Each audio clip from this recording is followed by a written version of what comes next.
Hello, and welcome to The Doc Exchange, a Real Stories podcast, in partnership with the Grierson Trust. Every week, I'll ask a new filmmaker or filmmaking team about 3 documentaries, connected by a single theme, that have made a meaningful impression on their work and life.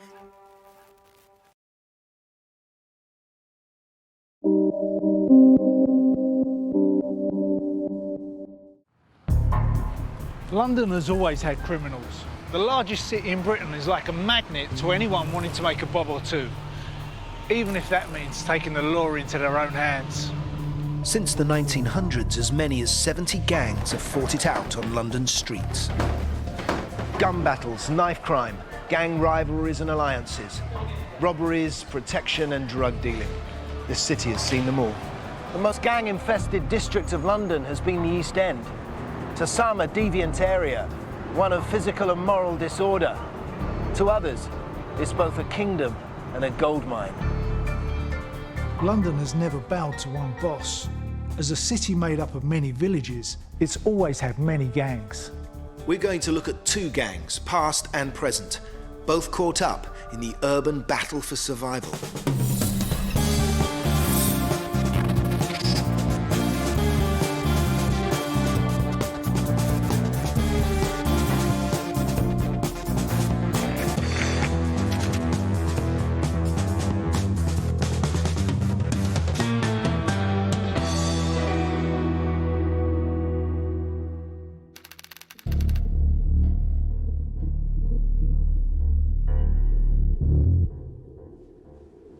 Gangs have come and gone in London, the Second World War putting pay to many of them.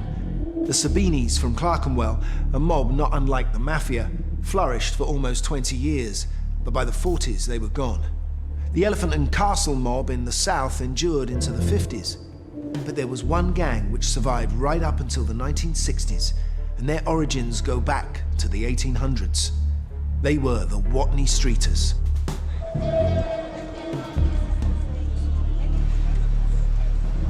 Originally an Irish fighting gang, the Watney Streeters owed their success and survival to one thing: the river. It enabled them to make a good living from the docks, which sprung up beside its banks. To find out about the Watney Streeters, I've come to meet author and historian James Morton. So James, I think we should talk about the history of the docks first. Well, the docks, of course, have been here since people started importing stuff into England. But I mean, one of the principal times was the 18th century, when really sort of the pool of London between London Bridge and Tower Bridge was taking something like 1,500 ships at a time, when it was really only designed for 600. And there were tremendous opportunities for theft from those ships which were not properly guarded, not policed.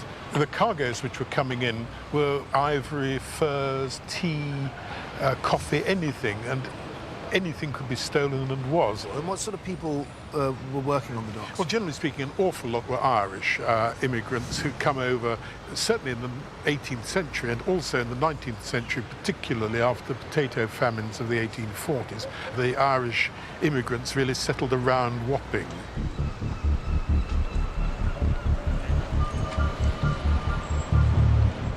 Somehow, there would have been lots of stealing going on from around the docks, and various small gangs and families who did those sort of things.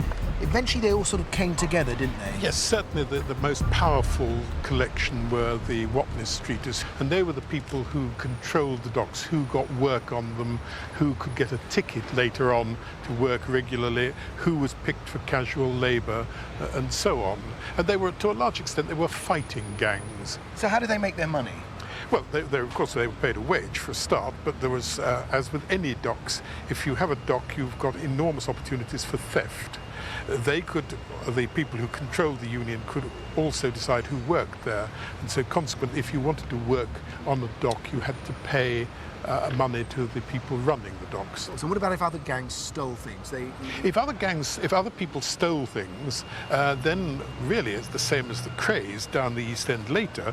The Watney Streeters would expect to tax them.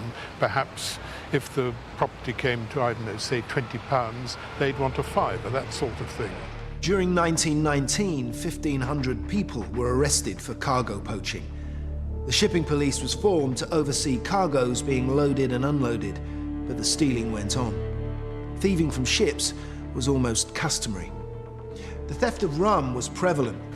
One method, known as sucking the monkey, was where they would siphon off the alcohol from the barrel using a hose. A second technique, called spiking the cask, involved simply drilling holes in the keg. And having extra long pockets sewn inside their trousers was a neat way of hiding any stolen goods from the day. During the First World War, pilfering was organised by the older dockers. They hired lads to do their dirty work. The boys could earn £4 a week, when a normal wage was only 12 shillings. To the streeters, it was more money for old rope.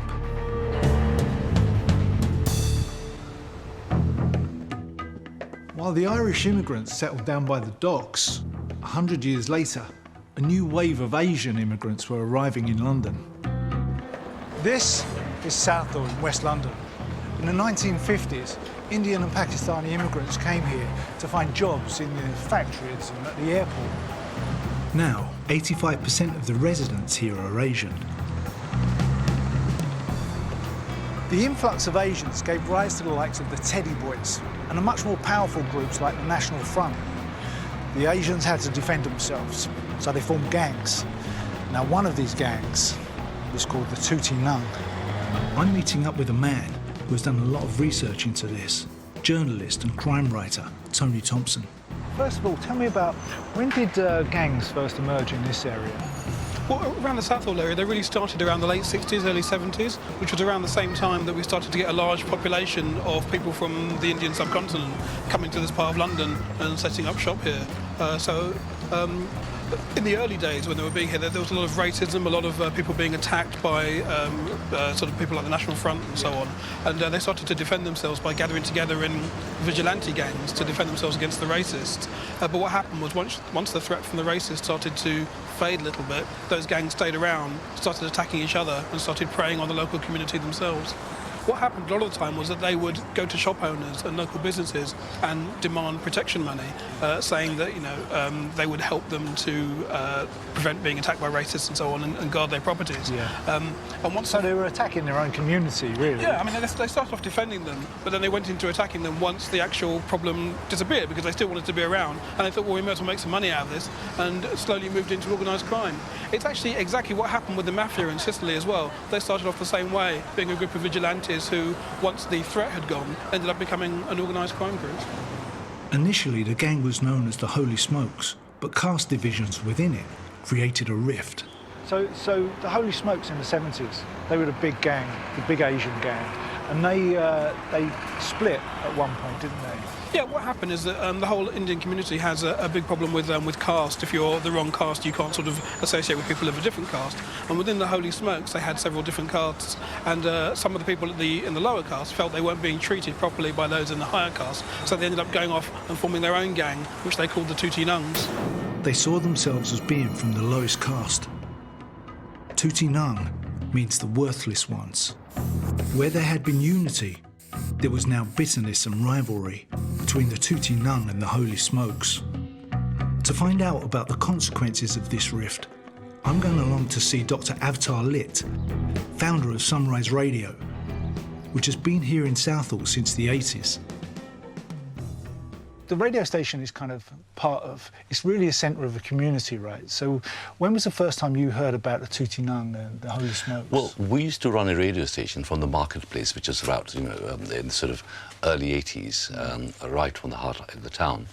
And we used to play dedications and songs to Tootie Nungs and Holy Smokes. Young girls to call up to say, this is this next song for so-and-so. We didn't know who they were. I came from outside Southall, and it was just a normal broadcast. It's like a daughter sending a dedication to an auntie or something. And it's only later on we found out that Tootie Nungs and Holy Smokes were really local sort of mini gangsters, so to speak. The Holy Smokes, for example, they were made of youngsters. And one would like to think that the pillars of the community would be there to give guidance and disperse. But in this particular case, they actually fostered those gangs. Unlike most outfits that grow from the street upwards, this gang was formed and nurtured by the elders. from the top down.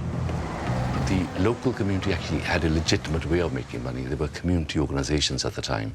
Control of those community organizations became very important. Yeah. And this is how gang culture was actually encouraged by the members of the community, older members of the community, the pillars of society, the kind of people who would sit at the local superintendent's office to sort out the community problems. So it was ingrained quite deep, the whole gang absolutely. culture. It was actually encouraged by the community elders. They did it not because they want lawlessness in the community or in the country or in the town. They did it because that was their muscle, effectively, yes, you know, in order to control an organization. Yeah. But you see, basically, this is not something new to the Asian culture. I mean, if you look at the Indian cities of Bombay and all the rest of it, it is almost customary that, you know, a shopkeeper would actually pay the local gang protection money on a weekly basis. It happens today. And you can't even escape from it, you know. Most members of the public didn't know anything about it, but I think, you know, in the early 80s, it's, you know, people starting to fear if somebody would say, well, you know, I'm a so-and-so gang member, so-and-so, people would shy away from challenging that person. So if you were a kid, would you choose to be either one or the other, or were you born into it almost? I think they were actively recruiting people from schools and other things. And I think that, you know, it was almost fashionable to be part of one or the other. Sunrise.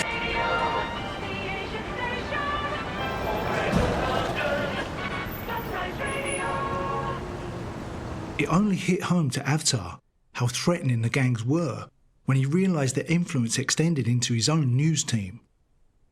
With the journalists so intimidated, they felt unable to even mention the gangs in their reporting. There was one supposed to be head of gang who was sent to prison, and he was he went inside, and my news team actually refused to carry the story because the news team actually, they're all very famous journalists now, but 20 years ago they were beginners. They worked for local newspapers, they came to work for the local radio station, and I threatened to sack the entire news team simply because they had gone to school, local schools. They knew how the setup was far more than I did. And they said they weren't prepared to carry the news, although the man had been convicted, sent to prison. And they said they value their face a lot more than actually their jobs. Yeah. So they were really controlling the community with fear, yes. in a way. Yes, it was. I think the fear, I think they probably did a lot less, but, you know, the fear was far greater. But by the 1980s, the fighting between the two gangs became so violent and so public that everyone in Southall became aware of a serious gang problem. I want to know why it got so out of control. Despite the fact that they started off together within the same gang, once they split, they became mortal enemies. I think in some ways it gave them something to do by attacking one another. They'd be vicious battles. I mean, sort of like nothing that had ever been seen in the area before. But they'd be involving machetes and hammers and screwdrivers and all sorts of knives. And people would be often very badly hurt. But these were seen as a great source of pride for the gangs as to who would come off better. It was a bit like sort of the worst kind of football hooliganism, you know, these two mass gangs coming together in public and just brawling together. And it would happen on a regular basis. Were they out to kill each other, or...? I think the idea was never specifically to kill. It was always just to sort of win the fight. But some people did die occasionally. But it was more about people getting really badly injured and badly hurt as a result of the activities that were going on. The horrors of the street battles prompted ordinary residents to start coming forward, and gradually information began to seep out. The police set up a special squad to investigate. It was called Operation Shampoo. It would reveal an international organisation of more than 2,000 soldiers with interests in illegal immigration, extortion, fraud, violence, heroin dealing and armed robberies. Operation Shampoo was about to lift the lid off of organised crime in Southall. In the early part of the 20th century, London's East End was a patchwork of gangs. In Whitechapel, there were the Bessarabians, Russian Jews who went from fighting anti-Semitic violence to running protection rackets. To counter them, there were the Jewish vigilantes called the Odessians. The Blind Beggar Gang was a team of pickpockets from Bethnal Green. Street thugs formed into groups and called themselves the Titanics, the Hoxton Mob, or the Vendetta Mob. There were the Jamaican Eddie Mannings and a Japanese outfit called Ses Miyakawa running drug rings. And then, down beside the river, controlling some of the busiest docks in the world, were the Watney Streeters. Up until the late 40s, they were led by a man called Jimmy Fuller. And this was their manor, Watney Street in Wapping. I'm hoping that James can tell me something about the place. James, here we are on Watney Street. I mean, not quite how it would have been in the 20s. No, in those days it would be back-to-back, no indoor lavatories, sort of shed in the back garden, certainly no baths, nothing like that. But pubs and shops? Pubs and shops, certainly. I mean, turn of the 20th century, it would have had 100 shops and probably 100 stalls on a Sunday morning.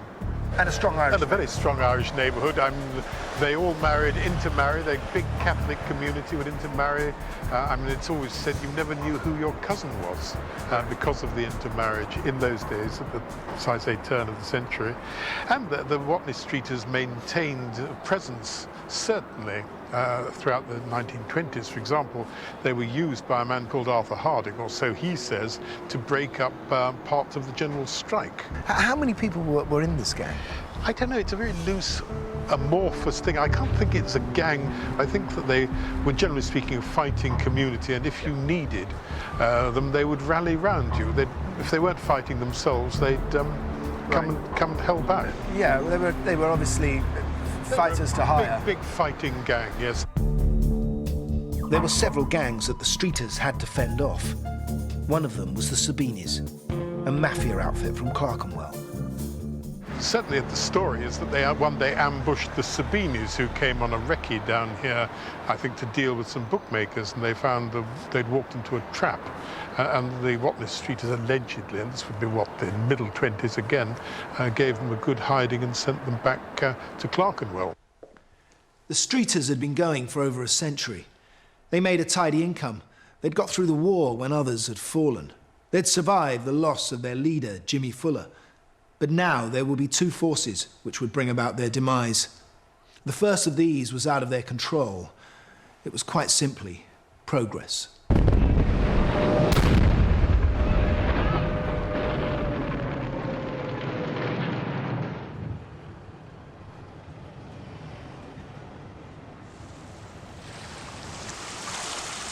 The docks in Wapping suffered heavy bombing during the war.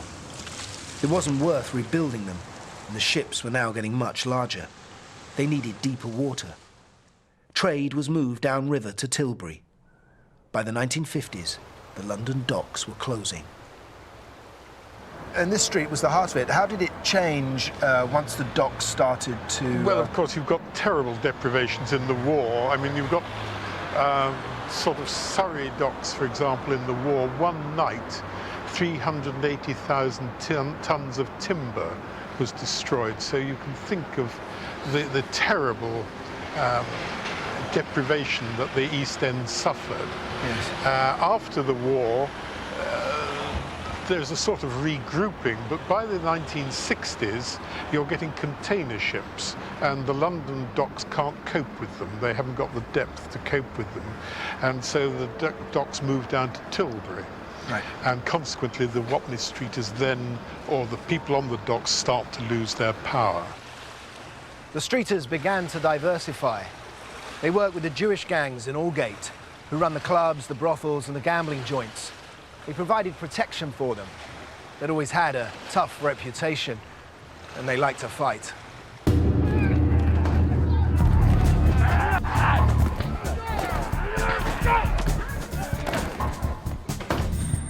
The Watney Streeters had always been enemies of Bethnal Green. They'd crossed the Sabinis a few times when they were in power there, but the Streeters had always managed to deal with them. Now they faced a new threat, which would eventually lead to their destruction: the Krays. What other types of gangs were coming up through the 50s that were making their lives less easy? I don't think they were making their lives less easy. I think, in fact, that the families were getting old. They'd made their money. Some were moving out. For example, George Cornell, who was killed by Ronnie Kray, he married a girl from South London, went over South London, it just sort of generally drifted away. Right, but there was a sense that when the Krays came around, that the Krays and the Watney Streeters were going to meet. The Krays and the Watney Streeters were always going to clash sooner or later, without any doubt. By 1956, the twins were making serious money. They controlled an area from Bethnal Green east to Mile End, Stepney and Bow, and north to Hackney and Walthamstow. Within this area of 14 square miles, every gambling den, most of the pubs and many businesses, down to petty thieves, all paid their dues to the Krays.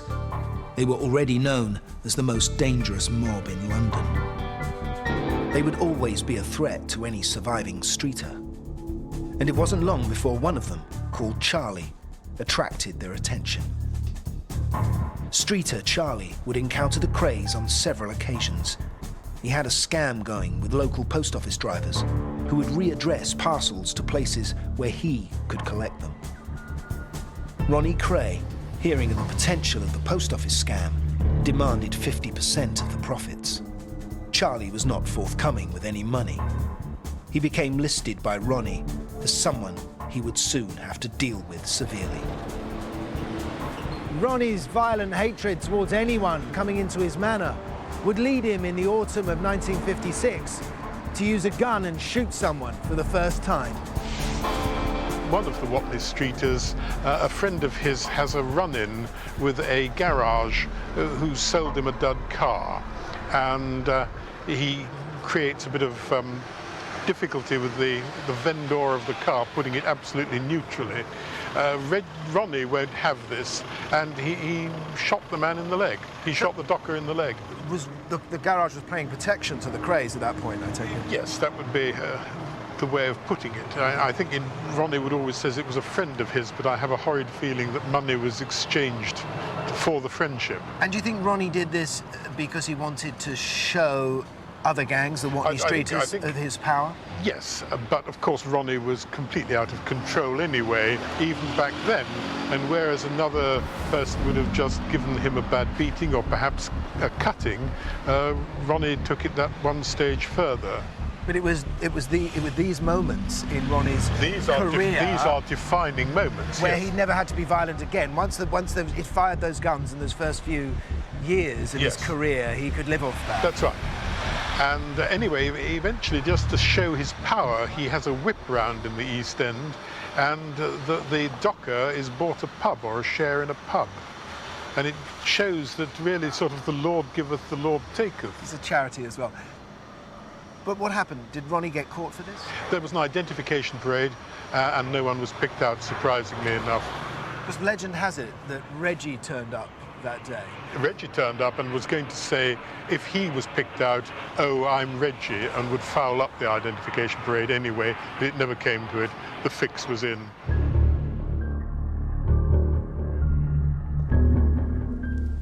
To the Watney Streeters, this was just a foretaste of what was to come. The Krays were a new breed of criminal, unpredictable, violent and ruthless.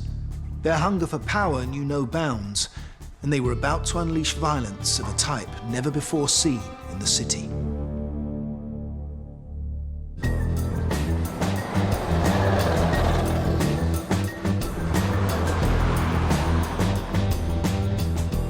In Southall at the end of the 80s, there was another gang flexing its muscles, the Tootie Nun.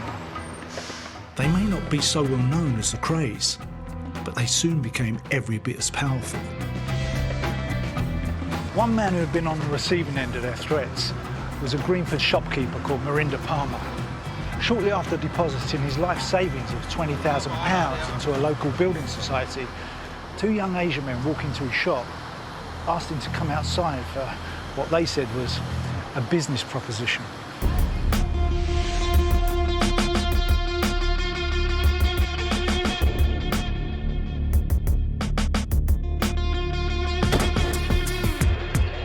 He was directed into the backseat of a car and a gun was pointed to his head. One of them said, "We're the Tootie Nun. You know how important we are, and we want £20,000. It's a simple choice. You either pay us the money or we kill you and we feed you to our dog." Mirinda Palmer withdrew the £20,000 and handed it over 1 week later. Worried that the gang knew exactly how much he had in his account and terrified that they would return, he phoned the police. I'm meeting up with the man he spoke to, former Detective Superintendent Roy Herridge. Tell me about Mirinda Palmer and his part. Well, I understand that Mr. Palmer was being put under a number of threats in his shop, and it appeared to be protection. Now, I know my officers investigated that, and in the end, the case finished up at the Crown Court, where people were prosecuted and dealt with. That was one of the first people that came over and gave us information as what was going on. And I think after we dealt with the individuals who were dealing with Palmer, then the public had confidence in the team that were investigating matters. And from that time onwards, a lot more information stemmed from that one inquiry. The courage of Mr. Palmer going to the police opened a tiny crack in a vast criminal organisation. But this hadn't brought the Tootinung down, because the structure of the gang meant it was almost impossible to penetrate. It's actually a very similar way to the way that terrorist cells work, and that you have an inner organisation and you have these independent cells, and if you bust one of the cells, you haven't broken up the organisation at all, you've just taken out that one cell. And these gangs kind of started working from that model. So if the police did ever have any success and find a few gang members and find out what they were doing and arrest them or put them away, the rest of the organisation was completely isolated and could still carry on independently. By the late 1980s, the inroads made by the police had shown that there was a hierarchy to the gang. At its heart lay a group of powerful men. Up until now, they had remained untouchable. It was this inner circle that Operation Shampoo set out to crack. It would unearth one of the largest heroin smuggling operations ever discovered in Britain. By the mid-50s, the Krays had control of the East End. Now they wanted a slice of the action up west. But the Watney streeter called Charlie, who had crossed them before, would jeopardize their plans. In 1956, friends of the Krays called Jones and Ramsey took over a drinking club in Soho called the Stragglers Club. Jones and Ramsey called in the twins to handle any troublemakers. Reggie and Ronnie were delighted to form a partnership with them. But like a bad penny, the Watney streeter Charlie would reappear. Jones got into an argument with him. Charlie beat him up severely. Now his business partner Ramsey, together with the Kray twins, would retaliate with a merciless attack.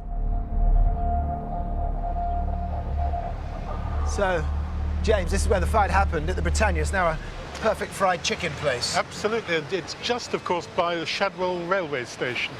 And this is where Reggie, Ronnie, Billy Jones and Bobby Ramsey came looking for the Watney streeters who had done up Ramsey.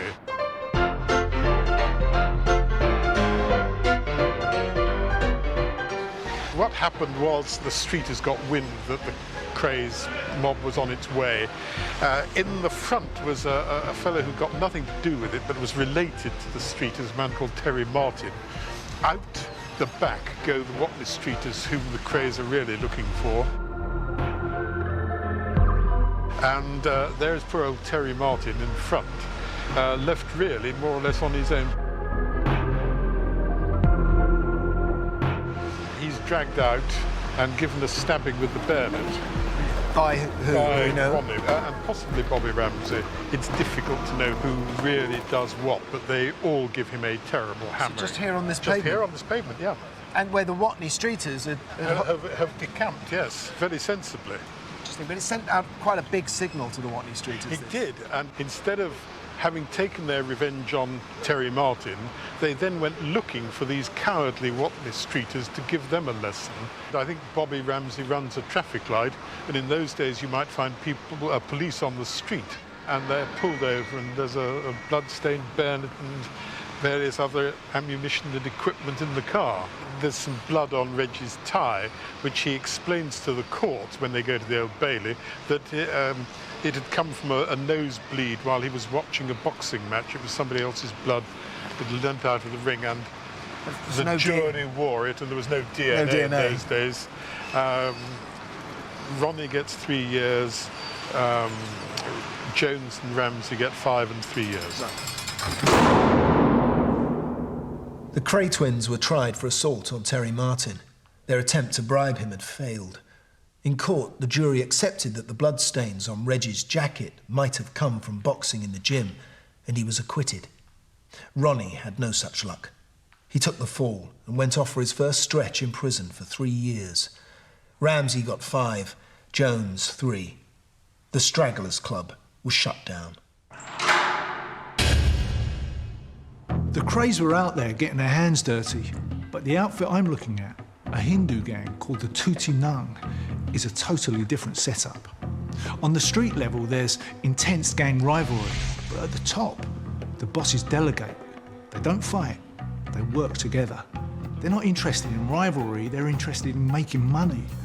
The inner circle at the top scoops up all of the money from their scams and puts it all into the big money maker, heroin. The inner circle of the Tuti Nung were always removed from their crimes, insulated, you could almost say untouchable. But there's always that one fatal slip, that little chink in the armour. And in this case, when it appeared, Roy Herridge and his team on Operation Shampoo jumped on it. As well as making around 80 arrests among the Tuti Nung, Operation Shampoo also stumbled upon more senior gang members.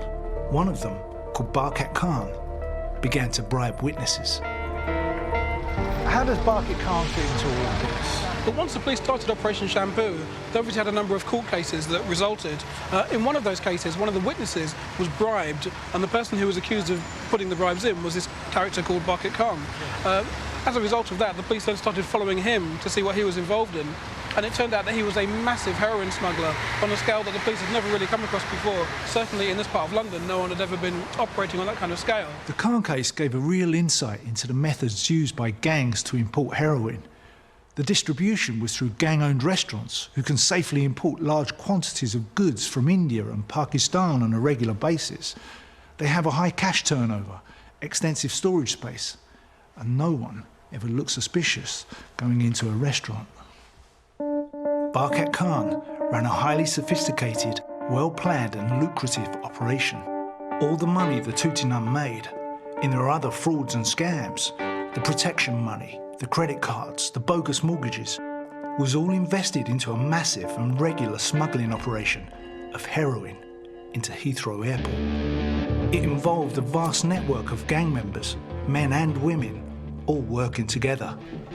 It all depended upon couriers, trusted friends or families from the gang, and usually women. They would be flown out of Heathrow to India or Pakistan.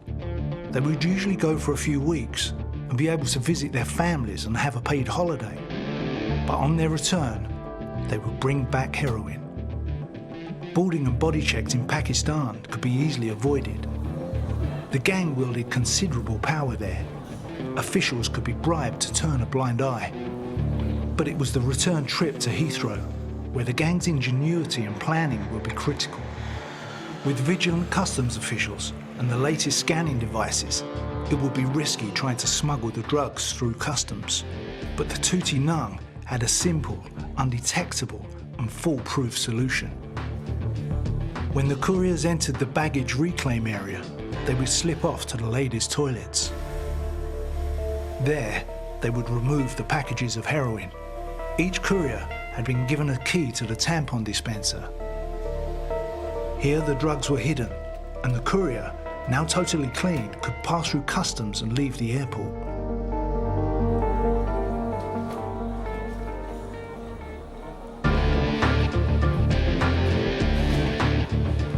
Now, there was just one more link in the operation. The gang had people employed at the airport as cleaners. As soon as the couriers had cleared, their job was now to move and pick up the drugs. Once in their hands, It was no problem to take the drugs out of the airport. With so many people regularly going back and forth, nothing looked out of the ordinary.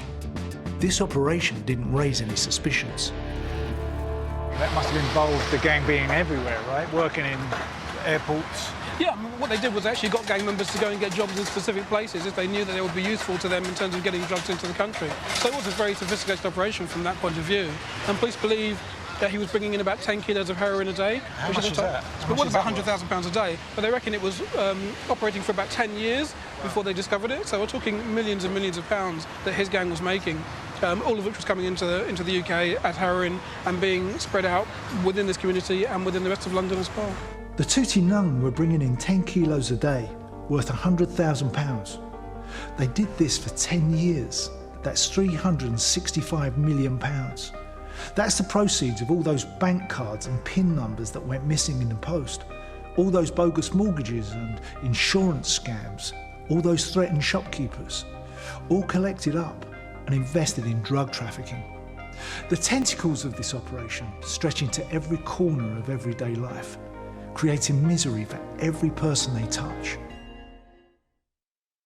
On November the 5th, 1956, Ronnie Cray entered Wandsworth Prison to start a 3-year sentence. During that time, he was moved to Parkhurst on the Isle of Wight and also the psychiatric wing of Winchester Prison. By his release in spring 1959, he would be certified insane. But 3 years away hadn't erased Ronnie's memory. He hadn't forgotten the culprits who he'd wanted to hunt down the night he was caught. The Watney Streeters. And so the legend goes. In spring 1959, Ronnie and Reggie and the rest of the firm came down here to the London Hospital Tavern. Inside drinking were the Watney Streeters. This time there would be no escape. Ronnie and the firm stormed in, and the beating they gave the Watney Streeters was severe. The following day, the newspapers described it as the worst gang fight in the East End for years. Not long after that, the leader of the Streeters asked Reggie for a job. It was the end of the Watney Streeters. But they lived on as individuals, many of them joining rival gangs. And I think that the Maltese who are coming into the area at the time, sort of the commercial road and so on, running clubs and spielers and indeed running girls, they are starting to pay money to what's left of the Watney Streeters, who in turn are paying it to the Crays. And they're all moving out now of the area. The docks are diminishing. The docks are now... And they're older. The 60s are gone, yes. They've made their money, they're going respectable. They're moving out of Dockland, out to Essex, to Basildon, Romford, places like that. But there would be one more murder. The final nail to be hammered into the Watney Streeters' coffin. And eventually Ronnie kills one of the Watney Streeters, George Cornell. Yes. Now, George Cornell has moved. He's one of the ones who's actually gone over to South London and aligned himself with the Richardsons. Cornell comes over to meet a man whom actually it was suggested Ronnie had shot as well. He comes over to visit him in hospital and thinks he'll have a drink presumably out of bravado and sheer folly in the Blind Beggar in the Mile End Road. Yeah. And that is when Ronnie gets wind of this, decides who's going to be shown to be the master of the East End, and goes in, and in front of really only the barmaid and one other elderly man, pulls the trigger on Cornell. Here at the Blind Beggar pub in 1968, Ronnie shot George Cornell, a man who'd once been a Watney Streeter. And the rest, as they say, is history. The Watney Streeters were never seen again.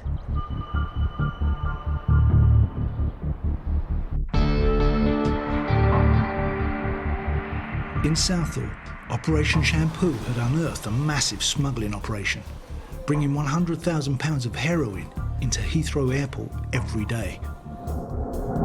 It had been run by a man in the inner circle of the Tootie Nung gang. His name was Barkat Khan. How did they catch him in the end?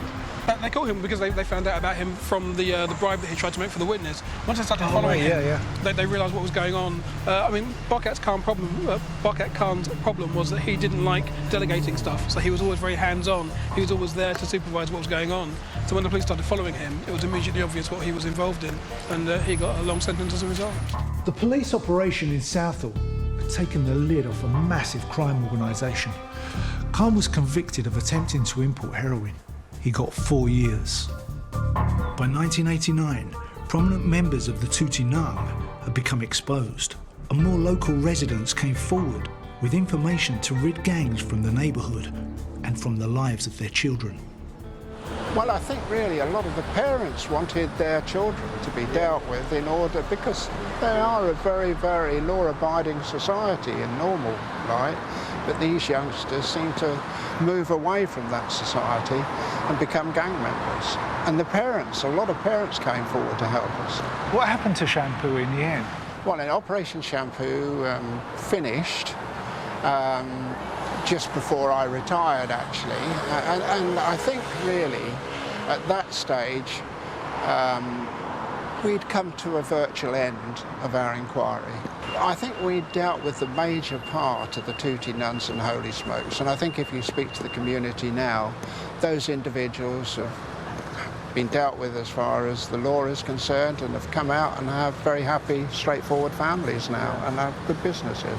So how many in the end were put into prison? I think about 40 people overall were put to prison, and overall I think we dealt with about 80 individuals overall, yeah. Today, Avtar Lip believes that most youngsters have other aspirations. He thinks they now look towards building careers rather than joining gangs. I think there has been, in the last few years, people who have recently arrived from India or whatever, they think they've got 4 or 5 people put together, they can actually put pressure on the others, but they're not gangs as they were, in the 80s. They no longer have the glass ceilings which they used to have in 1780s. I think people now... That's true, that's a really good point. People feel they can achieve anything now, so therefore the same people who were probably members of the gang, they're probably coaching their daughters and sons to become accountants and doctors, not gangsters. But Tony Thompson is less optimistic. So the Tuti Nung are finished, but completely? I think Operation Shampoo definitely shut them down for a while, but like all of these things, they only really became more sophisticated and realised what they needed to do to not get caught in the future. So I think they're still around. They just keep a much lower profile, they're not quite so showy, and they're not quite so obvious, but they're still there and they're still making money. Well, I think what's interesting about youth gangs these days is that it's become a kind of career path. It used to be a sort of phase that you went through. You'd be in a gang, you'd hang out with your mates, and when you got to 18 or so, you'd give up because there was no money in it. But now, even at a young age, you can make a lot more money out of being in a street gang than you can from doing a legitimate job. So a lot of these young kids end up just on the first step of a career ladder that takes them into more serious crime, into armed robbery, into major league drug dealing by the time they're in their 20s. Southall is ever changing. Just as the British and the Irish moved further out in the 1950s, so now the Sikh population followed them. New communities are moving in from Somalia and Afghanistan. The area is becoming more diverse. Heroin still plagues the Southall community and the country at large. Because of gangs like the Tuti Nung, the price of a gram of heroin has dropped from £100 to £40, while the purity has doubled. Since the millennium, a new generation of gangs have developed. They're fragmented, less organised, and nothing on the same scale as the Tuti Nung. But perhaps that's just appearances. Perhaps we can't see what's really there. All we know is that drugs are still on the street, cheaper than ever. So someone's still bringing them in.